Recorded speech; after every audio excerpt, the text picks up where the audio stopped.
Sur la mobilité internationale, les principales tendances que l'on observe, numéro 1, c'est l'inflation. Les énergies sont de plus en plus chères et donc ça a un impact significatif sur le coût de l'assistance. Deuxième point, les tensions géopolitiques. L'Ukraine, mais pas seulement. La Chine sort d'une période très longue de Covid. Le droit d'entrée ou de sortie du territoire est très limité. Le troisième point, le télétravail. Comment accompagner un expatrié qui peut télétravailler dans des zones très reculées. Le quatrième point, c'est le changement climatique. Il y a encore une dizaine d'années, dans le changement climatique, on entendait surtout le tsunami, mais les changements climatiques actuels qui vont être de plus en plus récurrents et qui vont poser des problèmes à la fois logistiques, mais aussi médicaux dans le monde entier pour aller chercher des personnes dans les zones sensibles. Enfin, la dernière tendance, c'est la sédentarisation des expatriés post-vie active.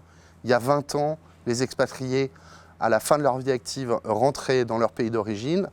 Il y a maintenant à peu près un quart de cette population qui reste sur son dernier lieu d'affectation. Donc se pose pour les assisteurs la question de l'accompagnement du vieillissement dans un pays qui n'est pas son pays d'origine.